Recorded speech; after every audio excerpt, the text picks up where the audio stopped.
So, as I said this morning, I'd like to talk about is God worthy of our trust? And this idea of trust. And I'm going to use Psalm 36 to do that because David is writing about that specifically and sharing some things. And I'll kind of share you what's going on in his life and then read that for you. But this idea of trust is extremely important in our lives, in relationship with other people, in our society, in our culture, this idea of trust. And I want to, as we go through this, kind of share some of the implications maybe of when we begin to lose that trust. Maybe we begin losing some of that trust in culture and society and things like that, and the implications for that. But I want to emphasize and focus on this idea of trust this morning and ask this question: is God worthy of our trust? David is giving his answer to that question. He's given his answer to what he believes is the answer to that question, and we'll see that in just a minute. But this idea of trust, and if you've ever done one of these, anybody ever do this, a trust fall? Usually it's like a team building exercise or something like that, and you kind of go backwards like this, and then you just fall. Nobody got up to come and catch me. Thanks a lot, guys. So you just do that, and the whole exercise is for you to trust your people, your team, the people around you, whatever it might look like. And so you do this trust fall. You're trying to instill this, that you can trust me, and I can trust you. And so that you do that in businesses, military, whatever, this idea of trust. So this trust me. I can remember hearing that from my brother and from friends. They're like, trust me. You're not going to get in trouble if you do this. Just trust me. And I hear this like, trust me, no one's ever going to see this picture. Trust me, it's not going to get on Facebook. It's not going to be anywhere. So if there was a birthday party yesterday for Stella, and it was a troll theme. Anybody ever see the movie Trolls? A few of you? Okay. So I guess the trolls have big hair, right? So they put hair on top of this headband, and they made one for me. I didn't go to the party, so they took a picture. Trust me, no one's going to ever see it. So when someone says that, trust me, it's not going to get on the big screen at church. Don't trust them, because if I'm putting the PowerPoint together, I might just put it on there. So I think trust is something that we're starting to lose a little bit here, maybe a lot. I don't know what your opinion is. I'm thinking about it in terms of our culture and society, where things that we used to trust in, things that we thought we could trust in, are beginning to kind of erode. Those foundations of trust are beginning to erode. And it doesn't feel quite as much like that trust fall experience. I had a phone call from AT&T telling me that I was eligible for a free upgrade. And I guess I was supposed to jump up and down for that free upgrade, but I told the guy, that just means I'm going to be paying more monthly for this new phone you want to give me. And I don't see it as a free upgrade. It's more of, now I got to think about my bill again. And in the back of my mind, as he's saying this, like I got the phone call, I'm like, why did I answer the phone? So he's telling me this, and he's going through his whole spiel. And in my head, I'm just thinking to myself, how are they going to be taking me across here? How are they getting more money out of me? So I'm telling this guy this in a very pastorally tone. He's not offended in any way. I'm being very nice as I'm telling him, you're just giving me a larger bill. And so he's talking to me about all this, and I'm just thinking to myself, how is he taking me across here? And unfortunately, I find myself doing that in a lot of situations. And the bad part today is I started thinking, I wonder if this guy's trying to scam me. So I went onto my credit card, and I was like, okay, do I see any? Because, people will call and say, and somehow they get your information, and they say, trust us, you're going to get this, this, and this. You give it to them, and now your credit card bill is stolen, or your credit card is stolen, and your identity is stolen, and things like that. And if that happens, it's a headache to fix.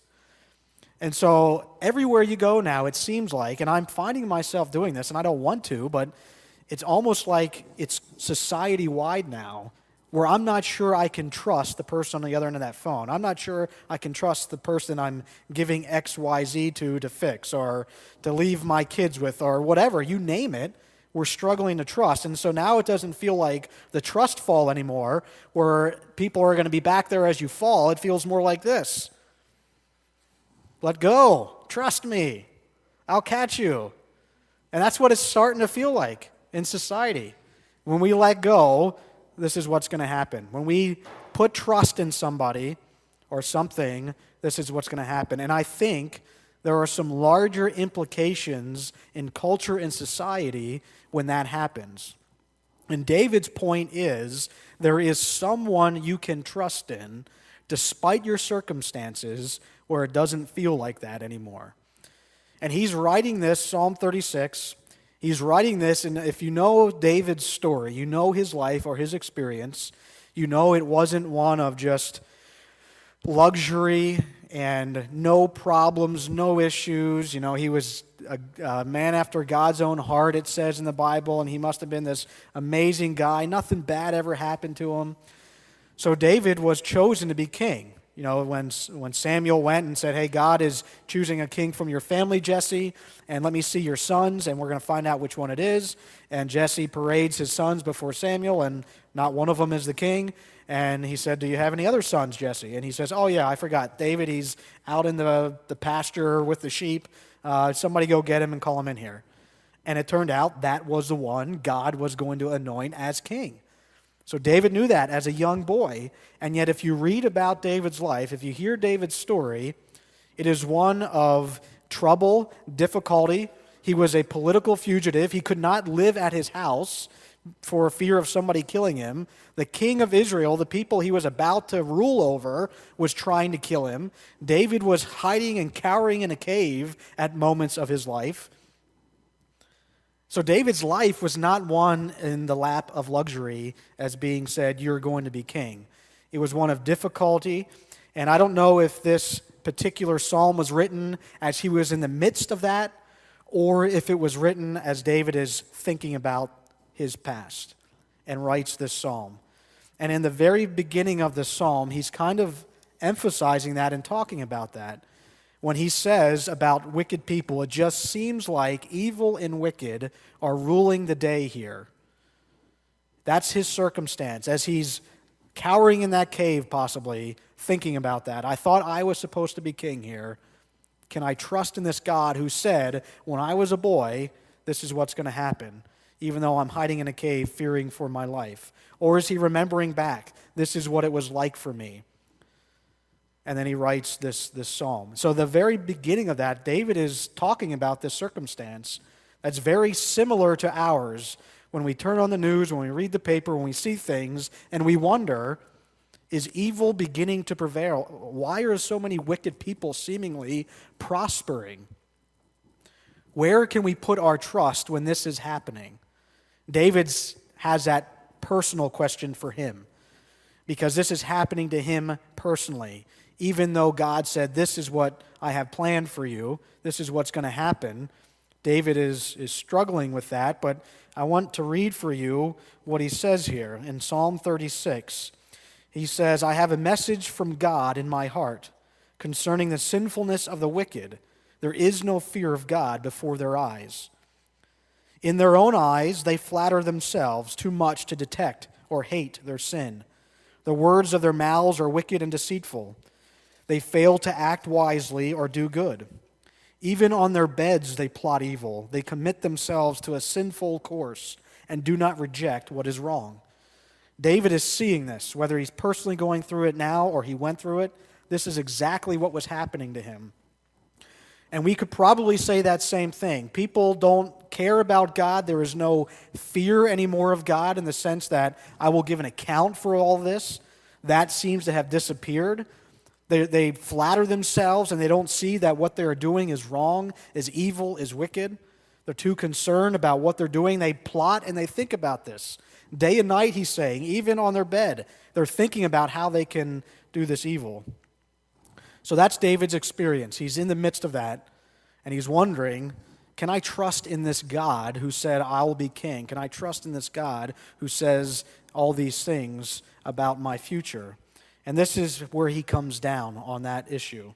In the midst of his circumstances, he says, your love, Lord, reaches to the heavens. And I'm picturing David, if he's, Israel was on the coast there, and he's probably seen the ocean. He's probably done this. He sat there and looked out at the expanse.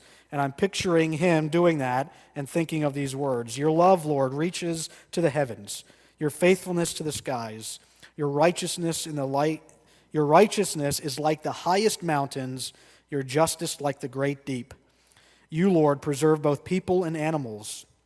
How priceless is your unfailing love, O God.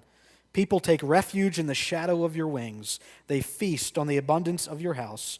You give them drink from your river of delights. For with you is the fountain of life. In your light we see light. Continue your love to those who know you, your righteousness to the upright in heart. May the foot of the proud not come against me, nor the hand of the wicked drive me away. See how the evildoers lie fallen, thrown down, not able to rise. David ends ultimately with that truth, that the evildoers will be thrown down and at some point not able to rise. But in the midst of that, David says, can you trust in this God who said he would be there? And he comes down on this. Your love, Lord, reaches to the heavens, your faithfulness to the skies. And he begins to talk about this character of this God he put his trust in. Can we trust in this God? It's a question of character. Isn't that what we do when we're trying to trust somebody? Can we trust that person? Well, what's their character like? Can I trust that mechanic? Well, if I know he lies and deceives others, can I trust him with my vehicle? You take it there and you have no clue what you're looking at. Us as guys think we know what is in a car. And if you remember that Seinfeld episode where Jerry is taking his car to the dealership and George says, why are you taking it there? They're just going to rob you. What do you know? They're going to tell, hey, Johnson rod, you need a Johnson rod in there. Well, I guess if I got to get a Johnson rod, I got to put that in there. And they just take you across. And what we're asking is, what is the character of that person? Am I able to trust this person? If you have kids and they're getting older, and can I trust them? Well, here's a curfew. Can you keep that curfew? And the more that they are given some leeway, and the more that you see you can trust them, the more you're able to do that. And that trust can disappear in a minute. So we're looking at character. Is this God worthy of our trust? And immediately David goes to God's character. And his answer would be yes.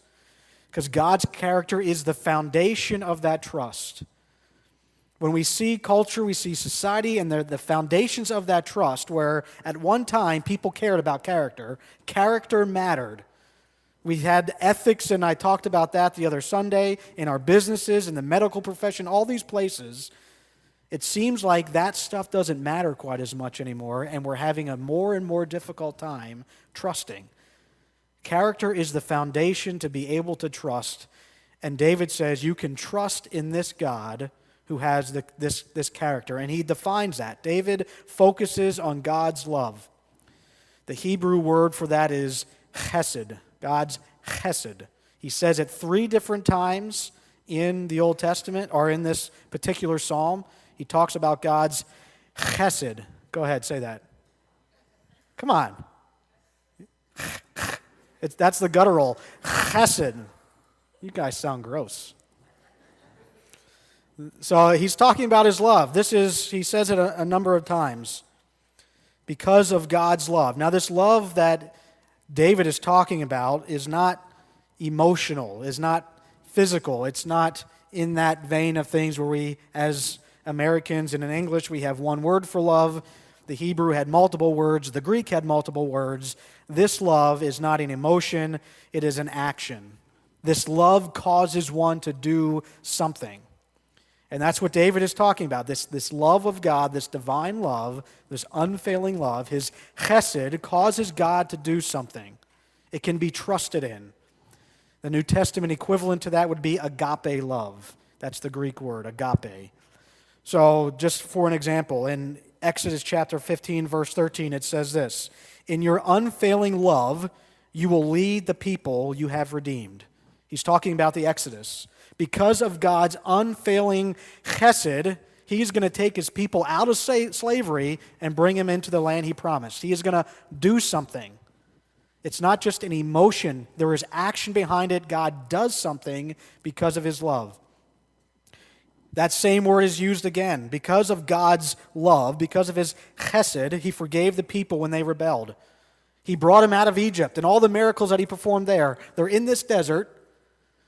Moses is gone for a while, and they start melting gold and start worshiping this other idol. They rebelled against this God who just saved them. And it says here in Numbers that because of God's love, he forgave their rebellion. In Isaiah, it says, because of God's love, he will not forget his covenant with his people. Because of God's chesed, he won't forget his covenant with his people, which was in question because they were in exile. They were taken from their homeland. They were living in foreign places. Foreign empires had just run ramshot over Israel. And so the question was, is God's covenant still intact? And Isaiah says, because of God's love, he will not forget his covenant. So in the New Testament, we have that question. What is God's agape love? We know what love is because of this. God sent his Son, Jesus Christ, to die for our sins. That agape love is the equivalent to that chesed. That love caused God to do something. God didn't send his Son in the world because of his anger or his wrath or his hatred. A Bible verse we all know, even if you don't go to church, you probably know it. For God so loved the world, he gave his Son. God did something. That is the love that David is talking about here. Can we trust in this God? What is his character like? Well, he has shown us his divine love, his unfailing love, his chesed, by doing something. God will do something because of that love, and that is what we're trusting in. And he uses the poetic language in verse 5 through 7 of the heavens and the skies and the mountains and the great deep, and he equates that to love and faithfulness and righteousness and justice. He is basically saying all of this world, everything that exists, David is saying, nothing, one cannot reach the heights nor plumb the depths of God's love. You can't come to the end of it, nor can anyone escape his authority. God is ruler over all things. The language there, whenever you hear heavens and earth, it is always going back to that passage in Genesis that says, in the beginning, God created the heavens and the earth. That is what the Jew would think when they hear that phrase. David is writing that purposely to say God is ruler and authority over all things. Even in the midst of wicked and evil people seemingly prospering, God rules over all. And God's love, his chesed, his faithfulness, his righteousness, his justice, all these characteristics of God can be found everywhere and can be experienced by his followers. Because his love is not simply a feeling, it causes God to do something. God's love caused him to save his people. God's love caused him to forgive his people. God's love caused him to enter into human history and be beaten and crushed and bruised and crucified for us. How do I know this God is love? Well, God showed us his love in this, that he sent forth his Son. That's what we just recognized. That's what we just celebrated at Easter. That is God's agape love. It accomplishes what it sets forth to do. And David says you can trust in this God and his character. That's what he's trying to tell us. In the midst of David's circumstances, remember now, David isn't living the lap of luxury here. He could be cowering in a cave. In the midst of that, this is what he says. I see all this happening, and yet I put my trust in this God because of his character. You cannot reach the height nor plumb the depths of God's love. His love is the one attribute that connects everything else. His righteousness, his justice. To see the wicked receive what is due them, All of that stems from God's love in the first place, because it is God's love that causes him to do all these things. So David says we can trust in this God because of his character. And because of who this God is, he offers something to those who trust in him. And this is in the Psalms and all over the place because of God's enduring love. David says, it is priceless. How priceless is your unfailing love, O God. It is priceless because this is what can accomplish in people's lives. It can bring security. It can bring protection. The imagery being used here, as David says this, people take refuge in the shadow of your wings. That is repeated all over the Psalms, over and over again. I take refuge in the Lord. I find my strength in the Lord. The Lord is my shield. The Lord is my fortress. The Lord is my protector. It says that over and over and over again in Scripture. And it's this idea of a king who protects his people. If there was an invading force or something coming in, you would bring the people that lived in the village inside the gates, and you would receive protection from this king. Oftentimes, it was the imagery used was that of wings, and the shadow that the wings bring are like encompassing these people. Jesus used that in talking about Israel, like he would be the mother hen bringing his chicks back. This imagery of protection that God provides. Now, David is saying that in the midst of what he's going through or has gone through. Because is God really protecting me? It's going through David's head probably as he's fleeing from Israel, fleeing from his home, being chased by the army. Is God going to do that? And this is what he writes. Yes, he will, because of his character.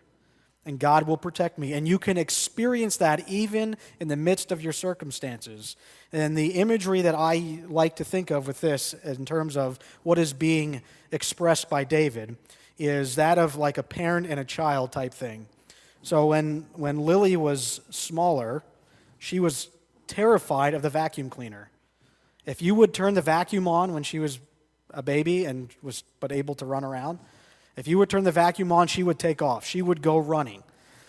So we've worked to break her of that because she is going to be doing vacuuming pretty soon. I mean, she's 7 already, so you got to earn your keep at my house. So we're breaking her of that. But when she was little and that vacuum went on, she would run to me or she would run to Jess and we would hold her. And she felt safe. Now the vacuum is still going around. But that terrified feeling went away because she was in the arms of her mom and dad who loved her. And for whatever reason, that felt safe to her, even in the midst of the scary thing still happening. That's what David is saying here. In the midst of being chased by that army, I can sense the protection and the safety that God provides because of his love that he offers to his people in relationship with him. Remember, David isn't like, well, nothing bad ever happens to me. The question is, can we trust in this God? David is trying to answer this question, maybe for himself, and certainly for those who are coming behind him as he writes this song. God offers his protection. God offers his safety to us, that we can sense that and experience that. God offers his hospitality to us. God will provide. That was a question in David's mind. Will God provide for me? And David says in verse 8, they feast on the abundance of your house. You give them drink from your river of delights. For with you is the fountain of life. In your light we see light. The imagery is a sacrificial feast where they would have in a temple. And those feasts were not a one-day event. It was multiple days. And the imagery that David is using here, the abundance of this happening is that your plate never goes empty and your glass never goes dry. God is willing to provide for you in that way. Can I trust this God? And he says yes, because God will do this.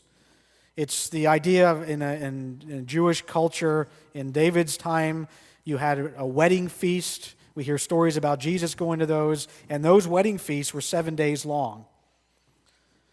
And the idea is that your plate never goes empty and your cup is never dry. God's hospitality. God offers you his table, which is abundant. and overflowing. That's what David is believing. He says, I can trust in this God even in the midst of these difficult circumstances that I'm having at the hands of wicked people. Here's what he says, and that's the question for all of us too. Can we trust in this God? David asks for God to establish the reality of his divine love in the presence of his own experience. This isn't just something, boy, I hope things change one day. I can rely on that hope that we have, which as believers we do have, that hope that is we're looking at from a distance, that Jesus will return. But David is asking for that now. I need something now, God. You know, Lily is not scared of the vacuum cleaner anymore. But in that moment, she needed something now in her experience, and that was the love of her mom and dad that changed things. Well, David says that same thing about God. I need something now, and God says, I offer that to you in relationship with me. You can experience that now, not later, but now in relationship with me. That's the promise he's giving. That's what David says. Can I trust in this God? His answer to that question is yes, because this is who he is, and this is what he does. And the answer for us is God didn't even spare his own son in bridging this gap for us, that we can experience that divine love. Trusting God despite our circumstances is difficult.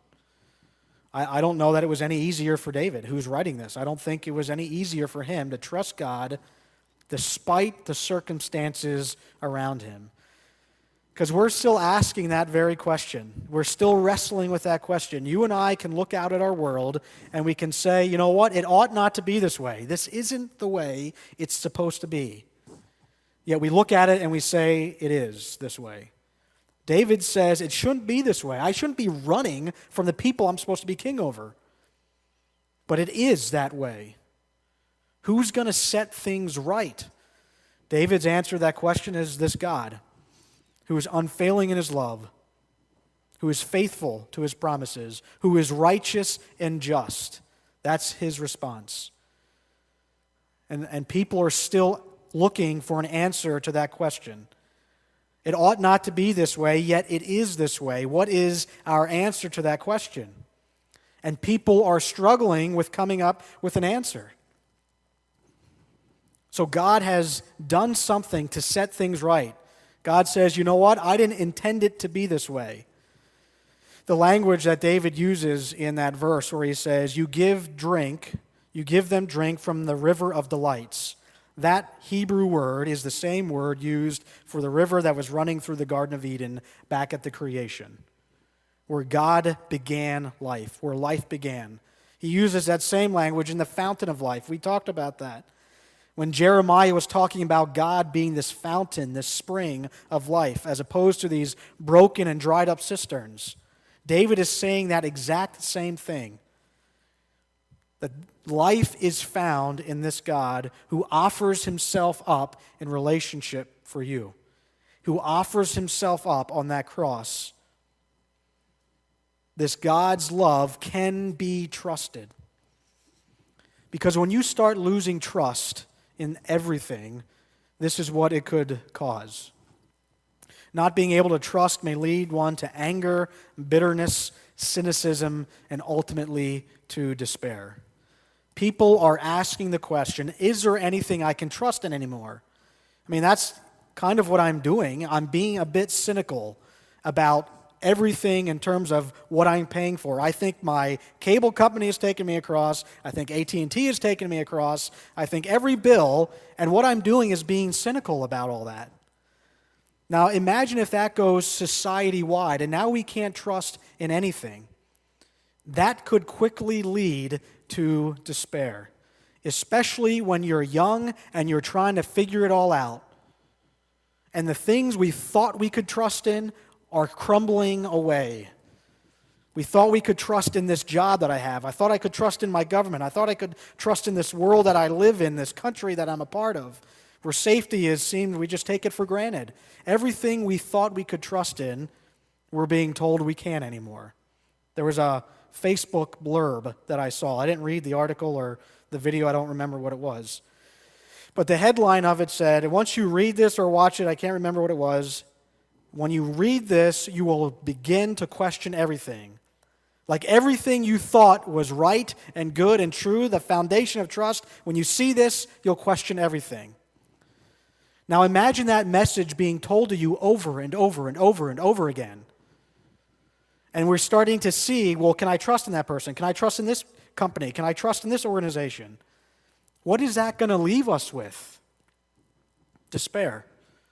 And the reason I know that that's true is because I know there are people struggling, kids struggling with whether or not they can trust in anything. And David says, even in spite of the circumstances that I'm in, I can trust in this God because of his character and because of what he offers to those who trust in him. That's what people are struggling with. That is what our culture is walking into when we say we can't trust in anything and when we say character doesn't matter anymore. Now I got to try and convince these kids, no, you can trust in the church. No, you can trust in those adults. No, you can trust, but they're not seeing it and they're struggling to see it. What is our foundational trust going to be in? Despite the circumstances that we see, who are we going to trust in?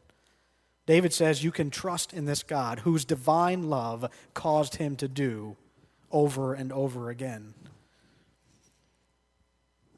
So that's the question for us. Where are we going to place our trust? Where have you placed your trust? Character matters. David says this is the character of God, and this is why I can trust in him. David's circumstances didn't say that. It seemed like wicked people were prevailing. And he says, continue your love to those who know you, your righteousness to the upright in heart. May the foot of the proud not come against me, nor the hand of the wicked drive me away, because they were trying to. And so David is pleading to God, because of who he is, will you do these things? And if you know David's story, God said to him, yes, I will. And David became king. And we hear about David. And we have all these songs written by David. And he says, David was a man after my own heart. We look out at the world and we say, it shouldn't be this way. And you know what? God said the exact same thing. It shouldn't be this way, and I'm going to do something about it. And God did when he came and invaded human history and said, I didn't intend it to be this way, and I'm going to set things right again, and you can trust in my love, my faithfulness, my righteousness, and my justice. And he poured all of that onto Jesus Christ, and he said, I am starting to set things right, and I'm doing it through Jesus, and now he's doing it through his church. You know, we can look out at the world and say, you know what, things should not be this way. And what God has called us to do is to go out there and say, you're right, it shouldn't. And God did something about it, and I'm here to do something about it as well. There's an organization that shares stories called Wellspring International. And their mission is really trying to reach at-risk women and children who are either coming out of the sex trafficking and sexual slavery and all over the Europe and Asia, going into brothels, going into these places that are dealing with hurt and brokenness, that we would read that story and we would say, it shouldn't be this way. And this organization says, you know what, it shouldn't be. And we're going to go there and help them see that it doesn't have to be. That God is going to do something. And because of God's love, even them who seem so far away from what is right and good and true can experience this divine love. And they raise money to go into these places. And the one lady that was caught up in this came out of it. And this organization funds her and gives her some finances. And she started her own restaurant in Asia. And so now she sees that she can be made whole and is not broken. In a world that we say it shouldn't be this way, and God says, you know what, it shouldn't be. And I did something about it, and now the church is sent out to say this exact same thing. Us doing that helps others trust in this God. I want to tell you about this God that I serve. In the midst of these circumstances, we go out and we say that same thing. You can trust in this God because of who he is, and you can experience that here and now. In the midst of your brokenness, you can experience wholeness because of what God says. People will trust God because they see God's chesed, they see God's active love through the lives of his followers. They come alongside of them in their brokenness. Your stories of God coming through when you trusted in him helps other people trust as well. Us as a church going out there and saying, because of God's love, I'm stepping out of these four walls and stepping into that world where I say it shouldn't be this way, and we're going to do something about it and help people experience this. I mean, to me, that's why we help families in need. That's why we do the church left the building. That's why we do the mission stuff that we do, to help people see that God's love doesn't simply exist in the four walls of a church, but it lives in us, and we're willing to go out there in the midst of somebody's circumstance that is broken and say, you can trust in this God, and here's why. And God offers himself in relationship to bring wholeness in the midst of brokenness. And there is story after story after story of that happening. I was reading about the Colorado Springs wildfires in 2013. If you remember those happening, I was in seminary and just graduated and doing some preaching and following a little bit of Samaritan's Purse at that time, which was the organization that they would go into Colorado. These homes were completely burned to the ground. And their ministry was taking scoops of ash, shoveling it onto screens, and then running their hands through it. It was a long, monotonous, mundane process. But the church sent these people out to say, God hasn't forgotten. I see you in the midst of your brokenness, but God hasn't forgotten. And they were willing to spend their days doing this, looking for heirlooms, looking for anything that would say, this once was your life, this once was your home. And then one lady found a little charred up, burned up picture of her dad. The home was her mother's, and everything burned to the ground. And through this shoveling and putting it out, they were able to find these pictures and give them to her. Imagine losing everything. The church walks into that situation and says, you can still find wholeness. You can still find hope. You can still find protection and safety and provision through a relationship with God. People are looking for it everywhere. That is, to me, the great struggle of our youth today, is they feel they can't trust in anything or anyone. And we as the church have to give them a different story. My friend was going through some difficult times with his job. They were downsizing, and he lost his job. And he had to find a new job. His wife didn't work. He had 3 kids, and he was struggling. He was wondering where God was going to take him. He was wondering how he was going to afford all the stuff that they had. I mean, he had a certain lifestyle when all this happened. In the midst of this time in his life, God was showing up in different ways, providing for him. And he and I would sit down and we'd talk about this. And I said to him, you know, you are getting some experiences that you are going to be able to help your kids know what it looks like to trust God. I mean, it's one thing for us to say, yeah, I trust God. And I can tell you, I'm a pastor and I say it all the time, well, you need to trust God. You need to trust God. And those words become empty until we're actually in the midst of it, like David was, like my friend was, and says, am I going to trust this God who says, because of his love, he is going to take care of me? He had to ask himself that question, and it mattered, the answer, because of his situation, because of his circumstance. And as he trusted God, and he's got a great job now, and things are going well.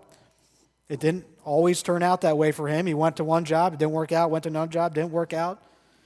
But now he has something to tell his kids. I'm not just telling you this, we lived it. Maybe you weren't old enough to experience it, but we lived this, and here's what it looks like to trust God. That's what David's saying. I am living this circumstance. I am willing to trust this God who says, because of his divine love, you can trust me. In the midst of your circumstances, you can feel like that little kid who is in their mom or dad's arms, and all they can sense is that love that mom or dad has for them, even though the circumstances hasn't changed. God says you can experience that. I have done something for you. It's not just out there, a hope that we have. It is the here and now in relationship with Him. God offers that. He offers Himself. God says, you know what? This world isn't the way it should be. I've done something about it. Now He calls us to do that same thing, to step into somebody else's brokenness and tell them about this God who we can trust in. That's what David is trying to say. Is there an answer to this question? Can we trust in this God? Is this God worthy of our trust? David's answer is yes. Maybe you've experienced stuff in your life that the answer to that question is yes, as you've seen God do that. Maybe you're in the midst of circumstances and you're asking that question. Can I trust this God? I want you to know the answer is yes to that. And not just because I'm saying it, but because we need to be able to step in to your brokenness and help you see God. That's what we're doing with families out there. You know, you guys don't always see this because we don't broadcast it all the time. We have something called a benevolent fund here. I have a relationship with the guidance counselor at the elementary school. I've got 2 or 3 emails in the last month about families who are broken and need help. And we as the church step in and say, here's something we can do for you. Here's a way we can help you. We want to show up and say, God hasn't forgotten, and He's worthy of your trust. Are we willing to do that? Are you willing to say that? We all have to answer that question. Is this God worthy of our trust? And I think the implications to that answer matters across the board. And it matters to our kids. It matters to society as well. David says, yes, you can trust in this God. We all have to answer that for ourselves. Let's pray. God, thank you for being the God that you say you are. Because of your character and because of who you are, we can trust in you. As David shares that, even in the midst of difficult circumstances, this is the conclusion he comes to.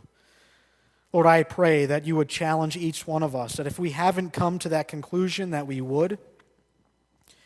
Lord, even in the midst, maybe we're going through a difficult time in our life right now. I pray that in the midst of that difficulty, we would be able to experience this divine love that you provide, that you offer, of your love and faithfulness, your righteousness and your justice, this love that protects and brings safety and provision. Lord, I pray that we would be able to experience that in our lives. Thank you for offering that to us in relationship with you. Lord, help us as a church come alongside those who are struggling in that trust. Maybe they don't even know what it means to trust. And they're looking for someone or something to trust in, to believe in the midst of difficulty, in the midst of evil, in the midst of wicked seemingly prospering in our world. As David said, one day the evil will stay lying down and they will not be able to get back up again because you will set things right. Until that day, Lord, help us to be a part of setting things right in this world and bringing people into a relationship with you that they can have a foundation of trust for them and for their future. We ask this in Jesus' name. Amen.